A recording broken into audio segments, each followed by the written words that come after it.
Hello, and welcome to the South Coast Artists Index, where artists, performers, and writers, as well as curators, directors, and supporters, anyone with ties to the creative community, drops by to introduce themselves to you. We'll talk about their beginnings, their vision, their passion, and so much more. The South Coast Artists Index podcast is brought to you in part by Heavenly Spirits, who invites you to celebrate the art of life and creative communities everywhere. Learn more at heavenlyspirits.com.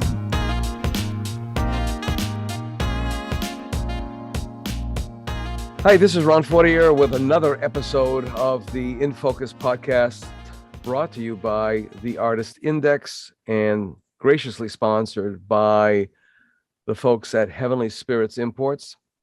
I believe this is going to be podcast 116. I might be off a number, but that's because we're getting on so many podcasts, and we have some more news about that we're going to even have more. It doesn't mean more per week. It just means that it'll be more continuity.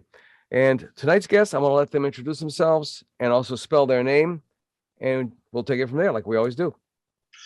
Sean McCarthy. Sean is the Gaelic Irish spelling of S-E-A-N. My last name is McCarthy. It's also Irish. M-C capital C A-R-T-H-Y.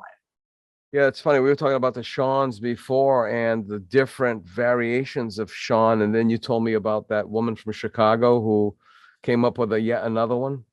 C-H-A-U-N. Sean. Right. Yes. I mean, you can't make this stuff up, right? But I do remember when I was teaching, I'm multilingual. And when I run into Gaelic words, I cannot wrap my head around it because the pronunciation totally shaboin. I mean, yeah, I was like, are you kidding me?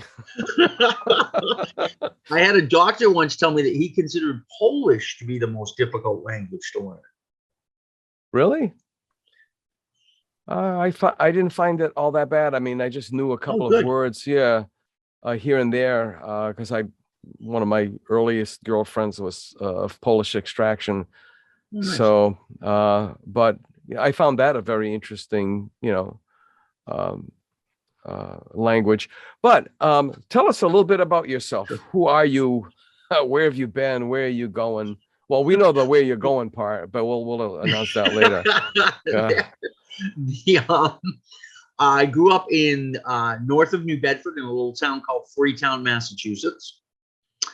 As soon as graduating from high school in 1987 from Apponequet, also known as Iwanaquit, I began writing for the Standard Times sports department.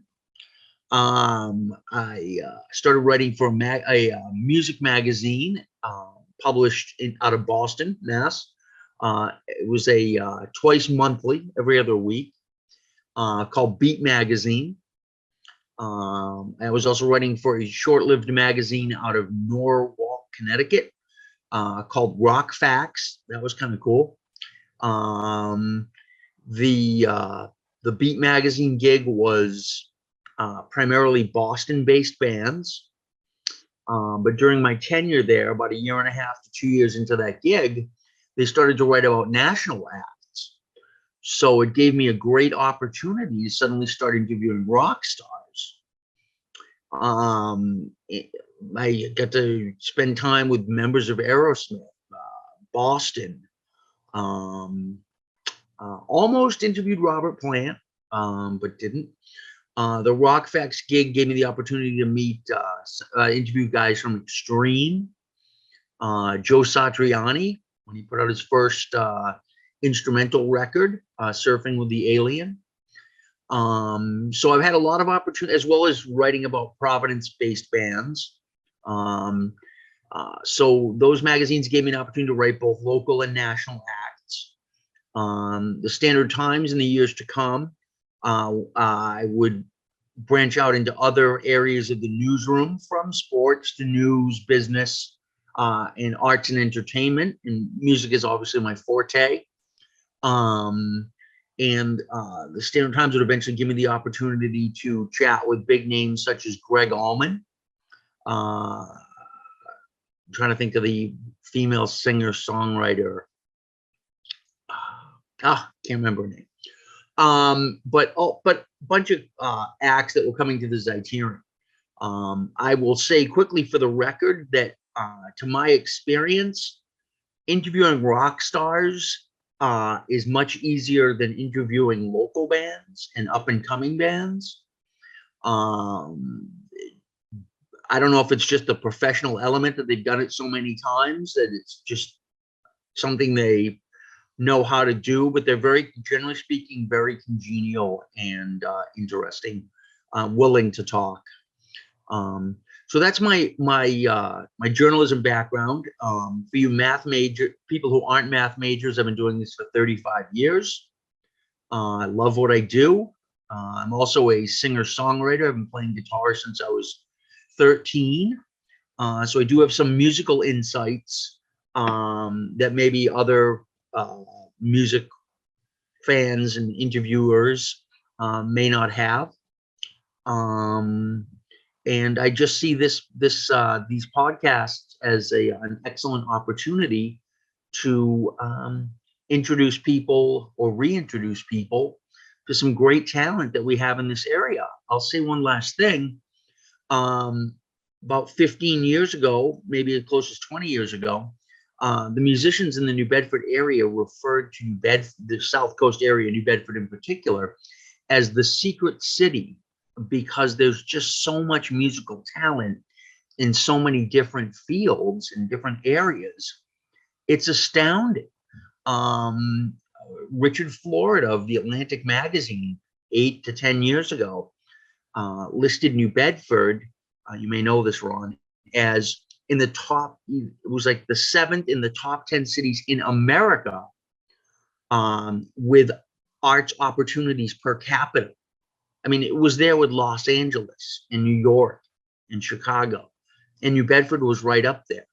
And music is, obviously part of the arts community, but the music opportunities and the amount of talent in this region is extraordinary.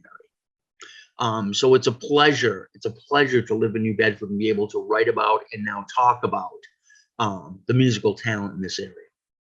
Yeah, it's and that's one of the reasons why I put out that call for action for a musical host, to it's like not to clone myself, but to duplicate myself and just focus on music. And then I got a response from 3 individuals, of which you were one.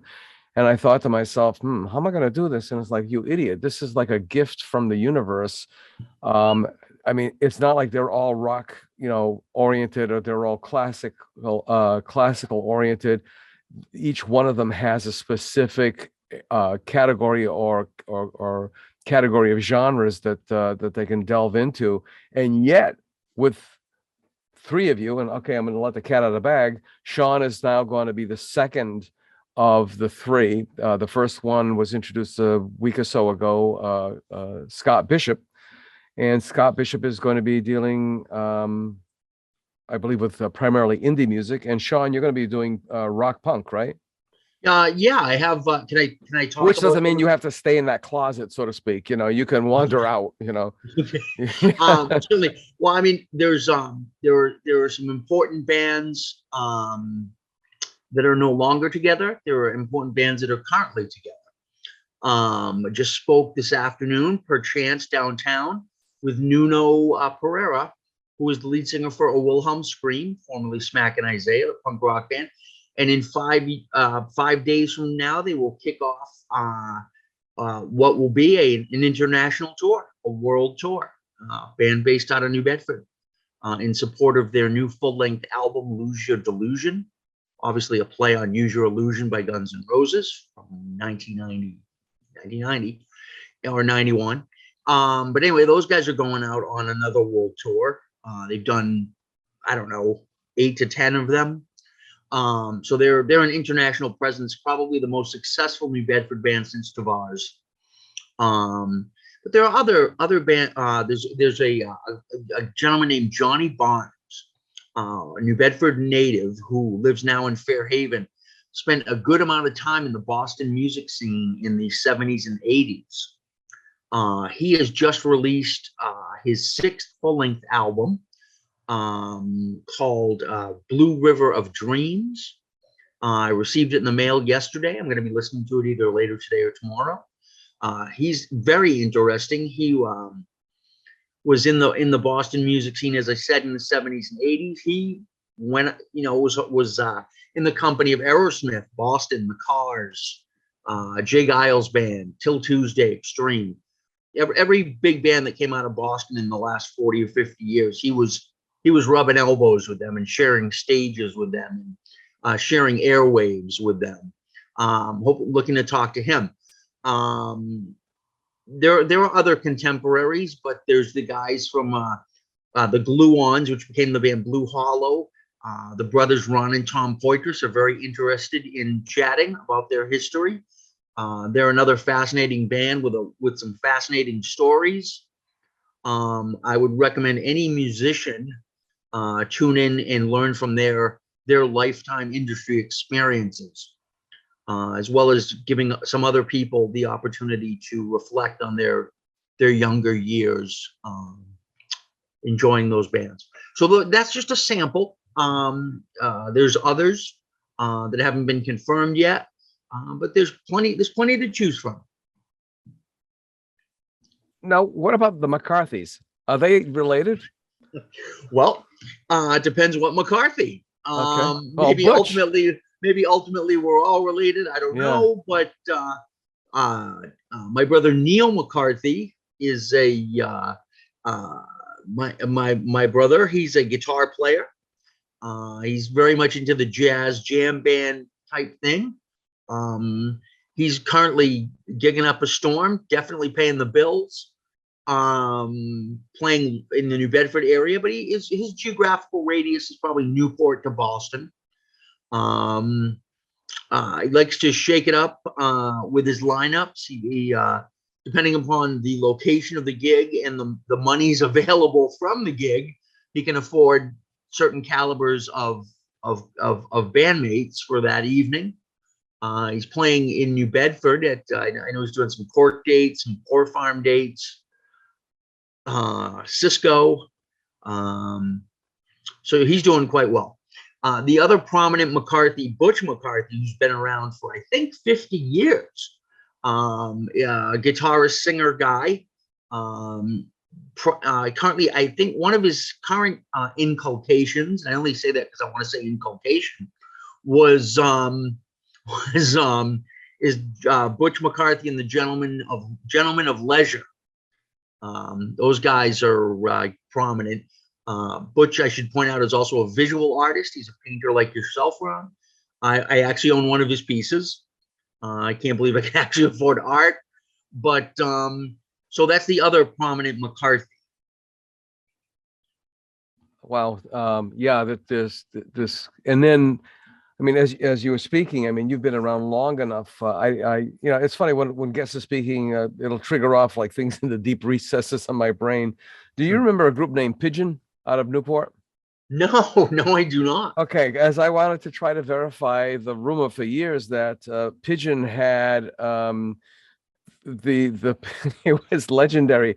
The bass drum pedal was either from Vanilla Fudge or ended up going to Vanilla Fudge. There was a connection between Pigeon and Newport and Vanilla Fudge. But has anybody ever done a genealogy? I don't know. I would say I just a quick anecdote comes to mind. It was a fantastic club going back about 20 years ago. It closed its doors about 10 years ago, maybe 12. And called the New Wave Cafe. And they would book all sorts of local bands. They were really good, but they booked a lot of metal. They booked a lot of hard rock and metal and alternative and punk. And one night this kid had, it was a band out of Fairhaven. I can't remember the name of the band, but he had this enormous drum kit. He had like 12, 13, 14 drums. And including a couple of bass drums. It was just a mammoth drum set, and it was all black and gold stripes. And that evening, the sound man came up to me and he said, "You know where that kid got that drum set?" And he bought it from the drummer of the Christian rock band Striper. I think everybody's heard about them if they haven't listened to their music. Turns out after they kind of left the industry, some of them moved to the area, to the Wareham area. This kid caught wind of it. The guy was looking to unload his drum set, and he was playing a piece of rock royalty, a 14-piece arena rock drum set with about 10 cymbals, popularized by the guy from Striper. And then again, see, now it's starting to, and that's what conversation's all about. I mean, there's no, people, when I ask them to come on a show, it's like, what are you going to ask me? It's like, I don't know. What's it all about? I have no idea. It's just a conversation. It's just what we're doing right now, you know? Do you remember, does the name Manny Fagundes ring a bell to you? The name is familiar, but I can't know. Okay, he was a guitarist, but I never quite knew what kind of guitarist he was. But supposedly this man could fix any kind of guitar ever produced. And that's what he was the go-to guy, not only for the local folks, but for other people from what I've heard. And I don't know if he was affiliated with another legendary location up the north end of New Bedford, and being a North End boy, or way North End, Piedad's Barbershop, which was a hangout for, oddly enough, all of the musicians of the time. You remember them? I have heard of it. Sure. Yes, I have definitely heard of Piedad's Barbershop. Right. And that's, part and parcel. The impetus for the Artist Index is not just to speak to the contemporary people. And again, I've explained contemporary people get that confused with modern. And they think modern is, like modern art, but they don't realize that just modern just means now, today. Okay. Whereas I would like to drag up the souls of the historical or historic artists, the dead artists, some of them who had some recognition in a day, some who had significant recognition, and some of them who were totally overlooked but influenced other people. So that's part and parcel for these conversations, is not to just to document the life and times of the individual that's the guest, but it's also to bring in their, spread out into the sphere of all the things that they probably have ever bumped into, because one thing produces something else, Sure. Let's see. The only thing I wanted to mention that I just thought of was that, I was thinking about it today. There are few things as cool as discovering a great local band. Yeah. It was like, I should have mentioned the show. I did some college radio at what is now UMass Dartmouth for a couple of years. And, there was this great local music show called Local Anesthesia. And I started listening to it actually when I was in high school as an early teen. And it was so amazing to hear this great music that was as good as anything on the other end of the dial by commercial mainstream radio stations. It was actually a lot of times cooler than the stuff you were hearing on commercial radio. And that was just great. So there's another thing that I enjoy about this opportunity to do these podcasts is just how great it is to discover cool local music. Like when I was 13, I brought home a Gluons album from my friend's house. I had no idea who the Gluons were. I figured I started listening to them. I'm thinking these guys sound, maybe they're from New York, maybe they're from London, maybe they're from LA. Well, these guys are awesome. How come these guys aren't on the radio? I remember turning the record over, reading the back cover, and the mailing address for information was New Bedford, Mass. My brain exploded. I thought, oh my God, there's this coolest music I've ever heard, and it's being made by 4 guys from New Bedford. Was there an affiliation with the Swain School of Design and the Gluons? Yes. Were they like former students? They were like the band for Swain. There were a few others at the time. I think Dabruka was one of them.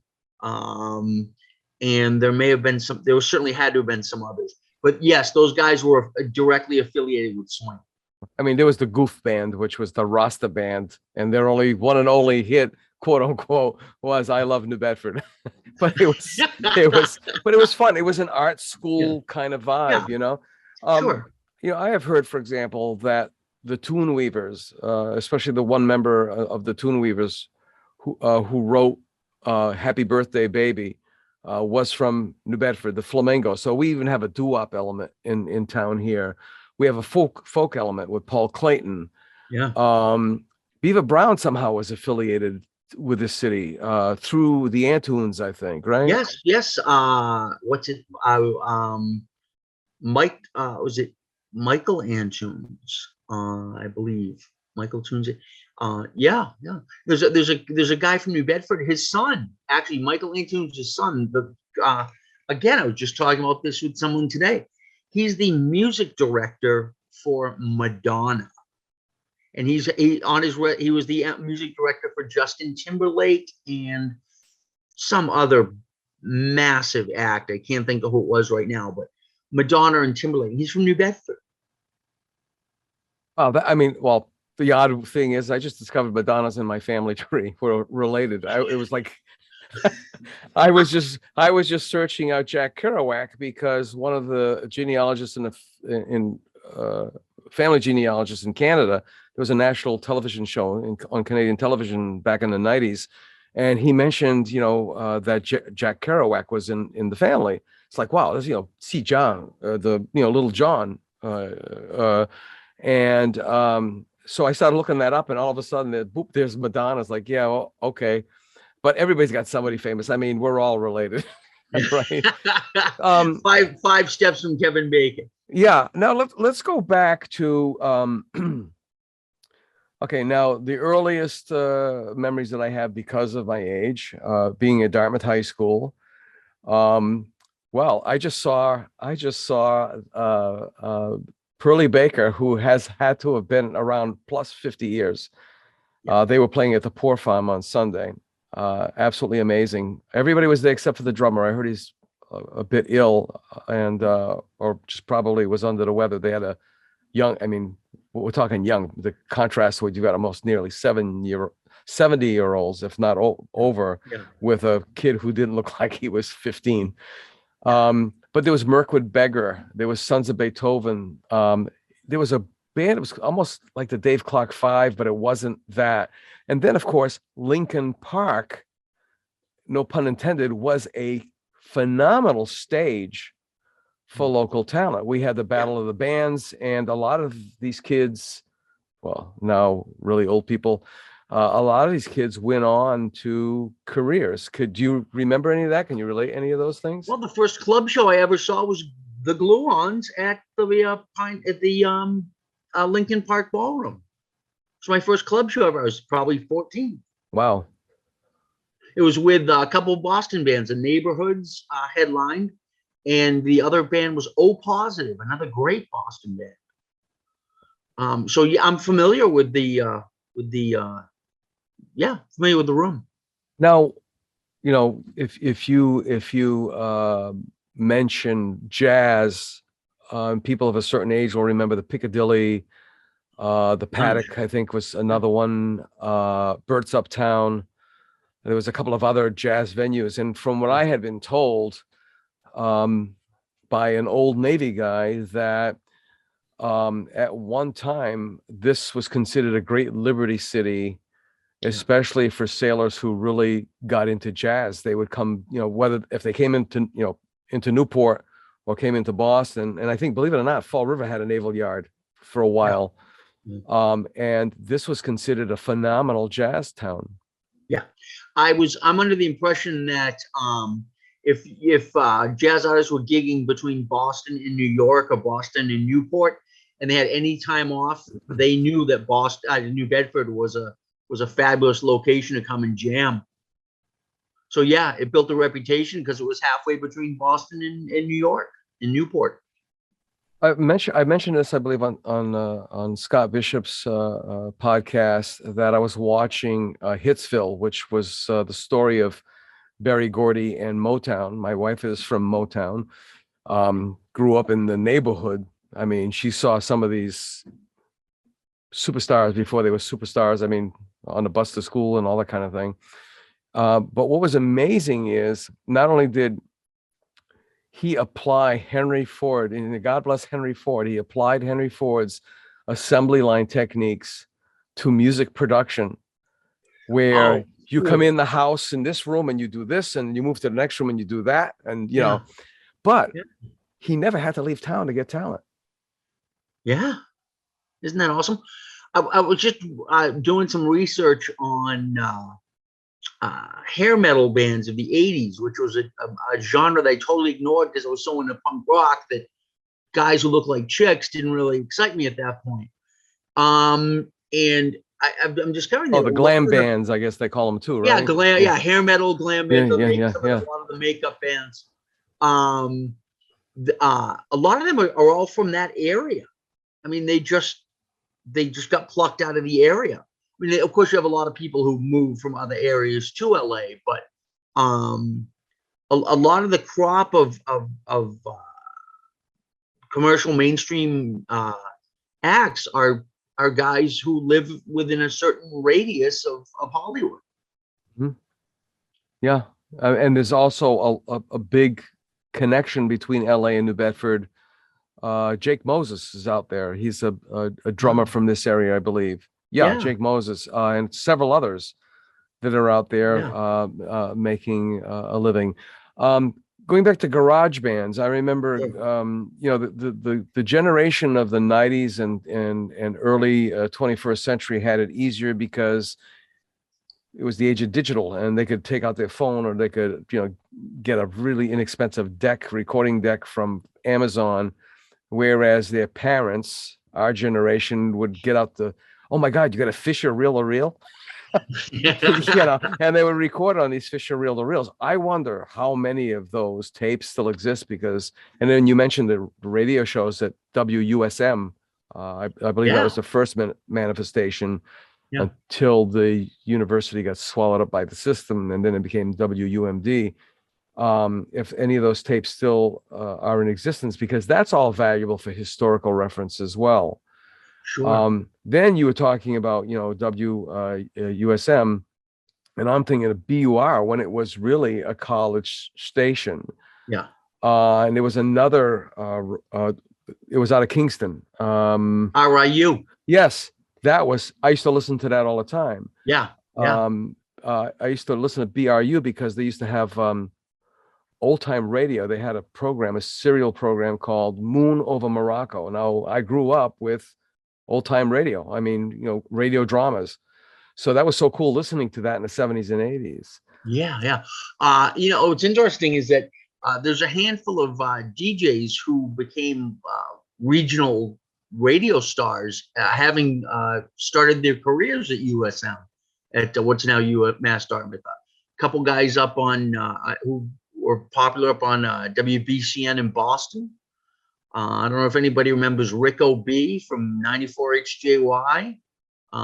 Some of those cats got their radio starts at UMass Dartmouth. And there's been plenty of people who were DJs and worked on the, you guess you could call it the board, like the board for the radio station, who have also moved on to fairly prosperous careers in the music industry. Steve Hugg, I'm still in contact with him. He was at WSAR when SAR, believe it or not, was a kick-ass rock station. I didn't know that. That was prior to FM. You know, FM didn't exist. And I think the leader in rock in the area in the 70s was WSAR, which is a talk radio station now. But his radio name was Steve Valentine. Oh, okay.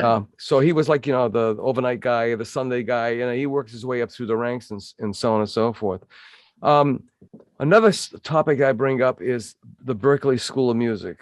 I'm amazed at how many musicians from this area have either been A, students there, B, instructors there, C, instructors and students, or students and instructors. Well, I was just hanging out this afternoon with Joaquin Santos, the son of Jackie Santos, and talking about doing a feature story on him for South Coast Insider magazine. Fairly interesting because started out as to me, it's just an article about a drummer, but then it morphed into the story about who he is away from the drums as well. But to your point, there's numerous people in the area who are currently instructors or have been. Joaquin has taught some summer classes up at Berkeley. His dad is a full professor teaching drums up in Berkeley.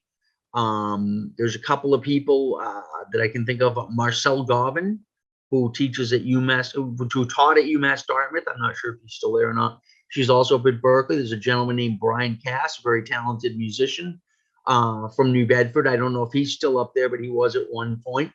So yeah, I mean, there's a plethora of people in this area who are affiliated with Berkeley.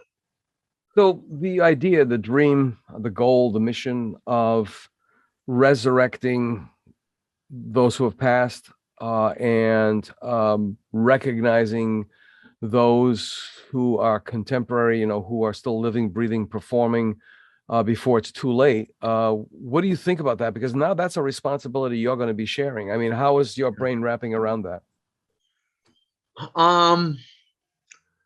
People associate a lot of their history and memories with music. It's a friend of mine told me a few years ago, many years ago actually, about how a majority of people listen to the music they listen to in high school and college, and they pretty much stick with that. So that's the approach for many people. So for people who are older, like us, or 50s, 60s, or 70s, it's an opportunity for them to reflect back fondly on some of their youthful experiences. A lot of people just love history, love knowing about the past. So I think in those two ways, it's very interesting, very, very interesting. There was a drummer. I think we had this discussion at one point in time. There was a drummer who came to Old Rochester Regional every summer and had some sort of a seminar, summer camp, whatever. Okay. He was a big time drummer, and I don't know if he was from around here. I don't know if it was Gene Krupa. Gene Krupa probably been long dead, because he goes all the way back to the big bands of the 40s. Okay. Yeah. But there's that connection, and then how could we forget the Woods of Dartmouth, which was the second largest outdoor rock concert ever. Second only to Woodstock. Yes. I believe Jay Giles, or the precursor to Jay Giles, played there. That's a fascinating topic. If not for a podcast and or an article. So, I mean, yeah. I don't know too much about it. I know of it. I know the Jay Giles band, either before they were Jay Giles, I think they were called the Hallucinations. But yeah, that's a great idea for a story. The Byrds played there. Wow. The Guess Who played there. Now, I heard the concert from Dartmouth High School because I was taking my SATs at the time.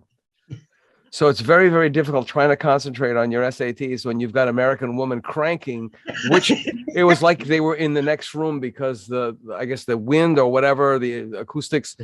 Then they had the Ides of March playing I'm Your Vehicle. I mean, it was an incredible lineup that they had there. And I'm wondering, other than I got all muddy and wet, and somebody had to peel leeches off of me because I went skinny dipping in Cedar Pond and all those other kinds of stories where I got really, really stoned. I wonder if there were any other, beside pregnancies, I wonder if there are any other side stories of people's careers as a result of that, That's fascinating. Yeah. I'm going to dig into that. Definitely. Yeah, because I mean, you had the roadies, the gaffers, the grips, all those people that were rubbing elbows at that time. As we're moving forward, I mean, if without letting the cat out of the bag, what is you're being contracted to do 7 podcasts. What kind of a mix are you thinking about? Are you thinking about, the contemporary and historical, living and dead, to be pretty base about it? Sure. And how are you going to handle the dead people, if you do have any dead people Probably on your Ouija agenda? boards. Probably Ouija boards. I'm talking about acquaintances, you nut. Oh, okay. Forget it. I was looking forward to some seances, but if I'm not getting paid for seances, forget it, Ron. I'm not entirely sure. I'm going to ask around. What I'm going to do is talk to the guys from Pearly Baker, the guys from the Glue-Ons, who, like you said earlier, in their 60s and maybe almost 70s, and ask what local bands inspired them. They will certainly have answers. Another band I'm thinking about, the Lads, of course. We talked about Wilhelm Scream earlier in the conversation, and their guitarist and chief songwriter Trevor Riley, his dad Joe Riley, I believe he played guitar in a band called the Lads, and so I would like to talk to him and see what bands those guys were listening, local bands they were inspired by, to first pick up a guitar and start rocking out. So that they're my connection to the 6 Feet Under group. So there were people who made, who were prosperous. I mean, they were successful. Yeah. They were big fish in small ponds, but some of them also had connections out of town. But for example, Art Perry and his orchestra was one of the big orchestras. There are several others that the only reason why I remember Art Perry more is because he had, his house was on the corner of Slocum and Route 6. And it was, it was obviously, and I think his studio was there. It was very, very visible. But, but then again, it's just like with a lot of painters who are successful in their own time. And then it's like, well, where's their paintings? Where they just disappeared. When they were gone, they were gone. Yeah. I think it's important to bring them back. I think it's important to document them for posterity. Well, what's interesting is that for music people or people who are into the technical side of things, this is a bit tangential, but I think it's important to mention it. A lot of bands these days have gone back to what's called analog recording.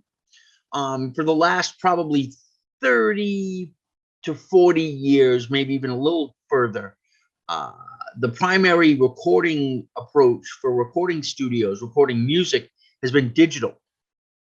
But a lot of bands are going back to tape. You remember cassette tapes, going back to the tape format, whether it's 2 inches wide, 1/4 inch wide, 1/8 inch wide, because they just like the sound better. Well, up until probably as late as 2007, because when I was laid off from my last marketing job, I went back and reopened as an advertising consultant. But the radio stations were still, racking with 8-track tapes, which people don't believe. And I remember delivering digital tape, a DAT to them, and they're looking at it going, what am I supposed to do with this? Yeah. I mean, and of course, vinyl's making a comeback. I mean, you can get a cheap record player for $50 or $60 at the mall.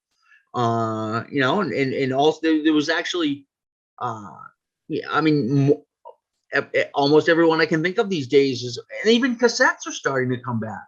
We keep referencing a Wilhelm Scream, but with their latest album, I'll plug it again, Lose Your Delusion. I believe I saw on Facebook that they are offering cassette versions. So not only vinyl, but cassette. And I was just actually talking with a musician friend of mine yesterday, and we were hearkening back to 8 tracks. And would I be completely surprised if those make a comeback? Not really. I mean, I think it's not just the nostalgia element. It's just a different listening experience. People find it to be a richer listening experience. It is, even with the ticks, the hiss and the I mean, there was just something, and everybody does say that the digital sound is glassy, tinny, not tinny, icy. it had Yeah. no warmth to it. And Sure. I was just going to ask you if you thought there was a parallel between um, um, the kids, I'm going to say kids because anybody younger than me, recording analog versus digital coincides with this incredible. I mean, there's one guy in New Jersey, I think, he was one of the last record pressers left in the country. He started getting contracts. He started fulfilling those contracts, and it's like, oh my God, I don't have enough record pressing machines. He started buying up every record press he could find in the United States, and they've Yeah. been going gangbusters. I forgot the name of the company, Sure. And Um, oh, go on, sorry. oh, well, no, go ahead. Go ahead. I I got was a going to note say, on that. like all economics, when vinyl started creeping back into the public consciousness about 15 years ago, it was very expensive at the time because it was so rare. But the prices are just really dropping noticeably because of the demand. Incredible. And speaking of recording, do you remember Metcalf Studios? I do not. Okay. Metcalf, they were a recording studio, and they also provided audio for, well, I know they provided audio for theater, because I worked for the SMU opera department, and they did the sound for them. And I don't know if they were the same folks who had a studio on Rivet Street above what is now a hardware store, but that place supposedly was legendary. In fact, there were at least 2 recording studios in New Bedford that were, could be considered by aficionados as holy ground. Well, and from a technology standpoint, you don't need to go to Boston and New York anymore to get a great recording. I mean, my buddy Ron Poitras, who we talked about earlier, as a member of the Glue-Ons and Blue Hollow, he played guitar for them. He's got a studio up above his garage in Freetown in his home, and he puts out recordings that you wouldn't think that they weren't necessarily recorded in a major city. I mean, technology is just to the point today where you can get quality recordings without having to cost yourself a fortune. Reminded me of 2 individuals who were performers. You reminded me of 2 individuals who were performers, but they also made it a heck of a good living as jingle writers. And that was Ron Gamache and Joe Carrier. Yeah. Yeah. And I mean, some of the best locally produced commercials for like Silverstein's, it was it Citizens Federal? I should know because that was one of my old clients. I think it was just Citizens Federal Credit Union. Yeah, it was Citizens Citizens Federal Credit Union, because they changed it to First Citizens Federal Credit Union. Sure. Silverstein's, Citizens Federal Credit Union, Cartons. Really? And they even had jingles going into the Providence Metro. But Joe Carrier has one phenomenal studio, and they've recorded other people. So it's out there. I think you said something about not a hidden agenda, but a secret city. Secret city. Yeah. I mean, there's great hip hop. There's obviously we have a great symphony. So many great classical players. There's still jazz. There's a fantastic record label that's based, a guy from New Bedford. I'm sure you're familiar with him, Neil Weiss. He owns the Fiber Optics Center, and he used to own the Fiber Optics Center. Now a couple of his sons run it, as I understand it. But anyway, his label, which is called Whaling City Sound, he formed it. Oh, I forget now. I forget how many decades ago. But he realized that there was so much great talent, just jazz at the time. He was thinking in the South Coast and Providence area, that he was like, I want to put these guys out and try to distribute them nationally, develop a national reputation for these players. And he's done that. He's putting out guys who are at the top of the American jazz radio charts, who are getting more airplay than anyone else in America. And it's out of New Bedford. I mean, that's just indicative of what's going on in this, what has been going on in this area for a long, long time. It's rich. It's a very rich musical region. So Whaling City Sound is one of the premier jazz labels in America, with up there with Sony and Verve and Blue Note, and it's a lot of this. Well, he eventually, Neil Weiss did eventually started putting other genres on the label. Shipyard Rep, a local blues rock band. Trying to think of some others, but anyway, he ventured out into other genres for a little while, and like I said, indicative of what's going on in this region. Yeah, Neil was one of my other clients when I had my advertising agency, and I don't think he was into that at the time. Been trying to get a hold of him. I think it was is it one of his sons or one of his nephews that is one of the Jethros? Is it Tom? You're correct, Tom Allen. Tom Allen, very talented guy. Great son or no, nephew must be nephew, because obviously Allen was. No, it's his son, his brother-in-law. Oh, his brother-in-law. Yeah. So Neil's first wife was is Tom's sister. Okay. Was Tom's sister. Because I said, gee, I'd love to speak with him, but obviously I'm not a jazz. I can't be all things. I'm a painter. And it's better to stick with what you know. And I am interested in you talking about Neil and his record label, which I'll be honest with you, I just thought Whaling City Sound was just an organization. I didn't know it was actually a label, which is great to know. But I've heard these things over the years. One of them, that this was an incredible jazz town. It was on the jazz circuit, the Eastern jazz circuit. Primarily because of the Cape Verdeans, and you kind of tweak that a little bit by saying that they're at the top of the charts on the jazz charts, that it's primarily the Cape Verdean jazz musicians, which is an interesting thing in and of itself.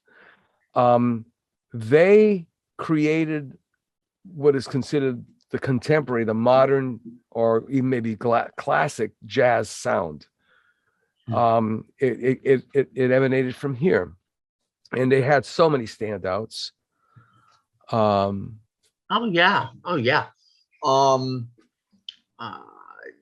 the I think I also don't know too much about jazz, but a lot of local jazz guys point to a gentleman named Bobby Green, and he had a jazz band called Coleus, Coleus, if you want to go online and look, see if there's anything available.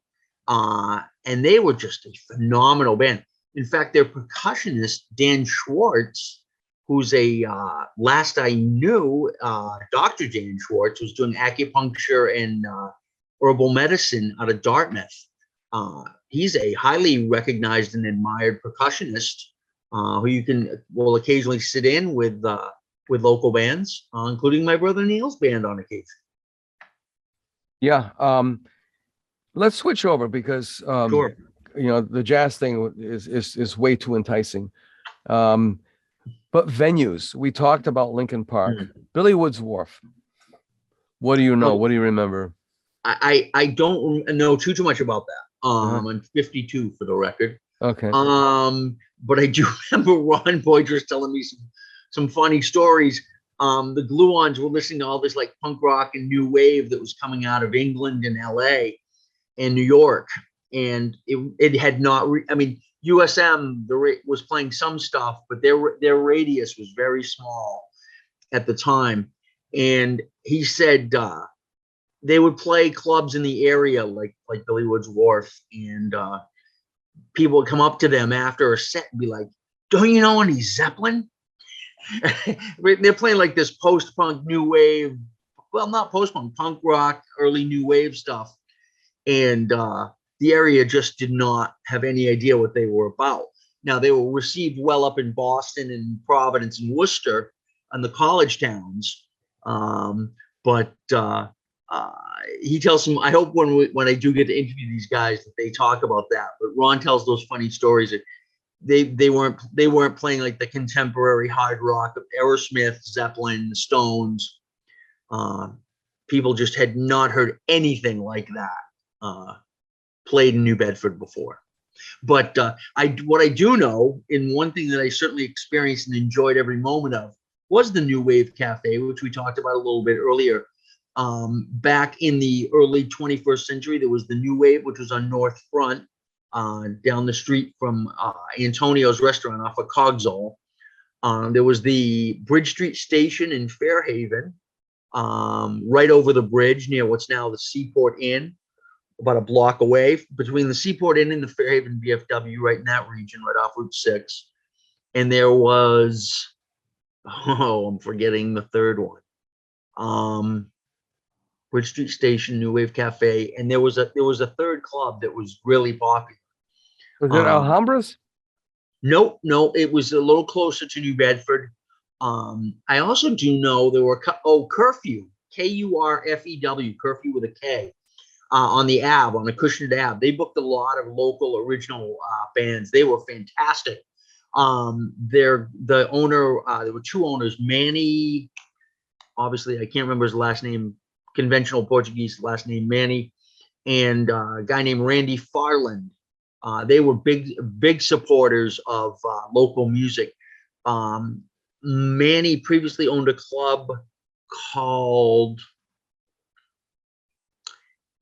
it was in Wareham, Graffitis in Wareham. They brought in, this was kind of the time that USM was gaining a lot of popularity. They were bringing local bands in, but they were bringing a lot of Boston and Providence bands in. And they were fairly successful for a stretch. So there have been a number of popular, successful clubs in the New Bedford area. For some reason right now, as far as rock music is kind of struggling to make a comeback. Singer-songwriters are particularly popular right now. Obviously, they're small physically. They're also much less expensive because you don't have to pay for a full 4 or 5 piece band. If you can pay for 1 or 2 people to get up on stage and play acoustic guitars or ukuleles, that's much more advantageous for your establishment. So right now, singer-songwriters very popular. There are some venues that do sporadic shows. Of course, the Vault does some local stuff. I know Pearly was there for a little while. Like they're now at the Poor Farm, doing occasional Sunday afternoons, as I understand it. Just the 4-piece, the 2 guitarists, bass player, and keyboard player. No percussion. The other 2 drummers aren't doing the Poor Farm dates. So there is, I mean, of course, the symphony's always popular. They do a great job. Between the full symphony concerts and the occasional duos that in the chamber music series that they have in Dartmouth and Marion. Yeah, so just to reiterate, singer-songwriters definitely the ilk of the day. At one time, Triworks was from the Beatnik days through the 70s, and I don't know if they're still limping along. They're still doing, Triworks was in the Unitarian Church, in the basement of Unitarian Church. Yeah. But that was, again, it went from the hippie days, Beatnik days, all the way on through. And then they did traditional folk music. Barbara Carnes, her daughter is carrying on to tradition. That was something else. We'll have to start wrapping it up, unfortunately. Okay. Can I jump in 1 second? Let's run. Just want to say another thing that's really starting to grow in the last just 4 or 5 months are open mics. Actually, there's been a long-standing one at the Bayside in Fairhaven for about 4 years, run by local bass players. Name's eluding me right now. I'm embarrassed about that. The Poor Farm was doing some for a while. Jeff Angeli out at the Mattapoisett, I think it's the Mattapoisett Museum it's called. He's doing some open mics. There's one at Running Brook Vineyards up in Dartmouth that's starting with Hank Poitras. There's one in Warren, there's one in Tiverton. And the Black Bass Grill in Paden Aram has started doing them. So open mics are also the venue du jour. Excellent. I just wanted to point that out. The two old friends, Steve Redfern and Bill Santos, they were Wood and Wire, and they were out there quite a bit. And Bill and I go all the way back to Dartmouth High School. So, and it's amazing too how a lot of these artists have persevered for 50 years. So it's given the younger generation something to look at, that they just don't give up. They just don't give up. So I'm going to wrap this up. Final thoughts as you get ready to be launched into space.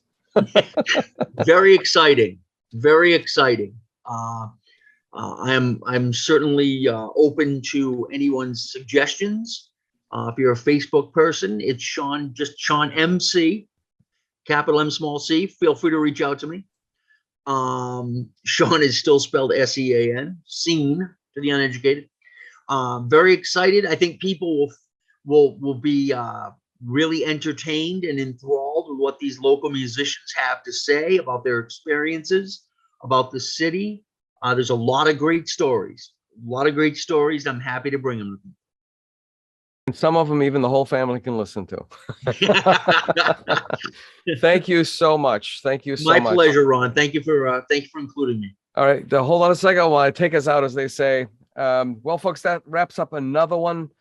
This is another momentous one for me, hopefully also for Sean, because he's coming on board along with Scott Bishop to help spread the cheer, dig deeper into this incredible South Coast area that we live and work in, that has such an incredible, the roots go deep in the visual performing and literary arts, that's for sure. So without further ado, see you next time, folks.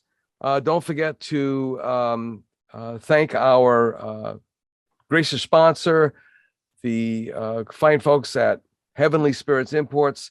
We're also sponsored in part by the Mass Cultural Council in cooperation with the New Bedford Local Cultural Council. And with that, bye-bye. See you next time. We'll see you next week for another episode of the South Coast Artist Index podcast. To learn more about the South Coast Artist Index, visit theartistindex.com. Find us on Facebook, Instagram, and YouTube. Be the artist you believe you are, and let's take care of each other out there.